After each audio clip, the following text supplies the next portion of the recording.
When I was a little girl, we lived in the inner city, and the school had a small library that it was so poorly stocked that we couldn't take the books out. We could just read a book, remember the last page you read, put it back, and then the next time you had library, you could continue the story. So it wasn't until I was a little older that I got a library card and began to use the library, which I did then when I was more like a high school student. I had a meaningful experience with the little dinky library in the inner city that I had. I remember very clearly I read a book called 15. And as I said, I always had to put the book back, and I never finished it.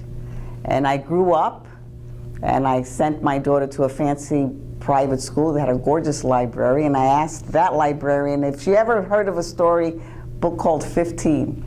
And she never heard of it, and then I went to, I forgot all about it, and then I got even older, and we bought a house in rural Pennsylvania, and I went to this very small library in rural Pennsylvania, and there was the book. It was 15, and I was finally able to finish the book. So you could say I had a good experience even in my little PS4 library. Teachers used to bring books to us in the classroom, though, and that was very positive. A teacher read Charlotte's Web to my 5th grade class, I believe, and it was a remarkable experience. And this was at a time when teachers could go out of their way and do something nice for you and not have to, test you.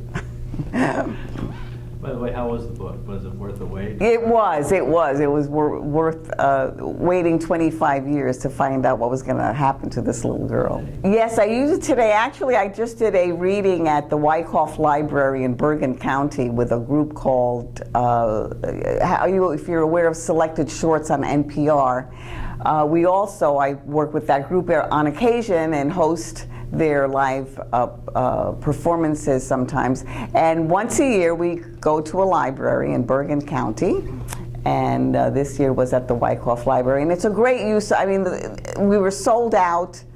The tickets are free, so we were freed out, let's put it that way. But everyone came and they enjoyed being read to, and these are adults, and I love when libraries sort of expand what they're doing, and they're becoming more like community centers. Well, there was a membership of this library. There was music concerts at the library. There was dance concerts at the library. There's a wonderful little library in Spanish Harlem that never had a library. It's called La Casa Azul Bookstore, the Blue House Bookstore, and I think it's very successful in a place that never had a bookstore. Actually, it's a bookstore, but it's like a bookstore library because people come and they celebrate and they eat and they read books, and so I think libraries are becoming more like bookstores where there's community interaction. I think that children today are assessed, analyzed, tested, even before they have experienced the joy of thinking and imagining. And I think that books and the books that librarians can bring to children might be their only opportunity to infer, to guess what's going to happen, to have a different opinion from their neighbor about whether or not they like a book. They don't necessarily have to have a right answer.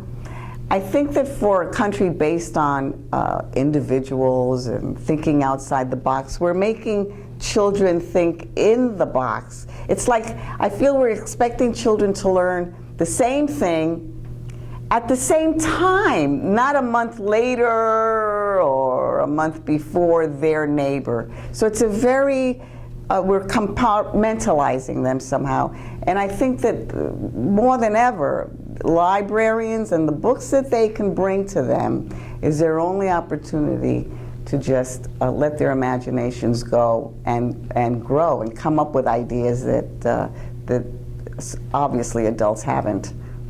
Well, I just, my memoir, Becoming Maria, Love and Chaos in the South Bronx, published by Scholastic, will be released at the end of August.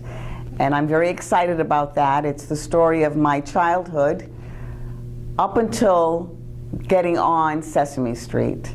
I think it was an interesting story. It was a tumultuous childhood. It was hope, despair, hope, and despair. And I think I wanted to share the fact that I became Maria on Sesame Street, not in spite of my childhood, not because I overcame it or forgot about it, but I became Maria because of my childhood, because it was the fuel that made me want to find something else to do. And I think that I want children to know that any life that they have is worth making something of, and everything has value in anyone's life. And that's my story.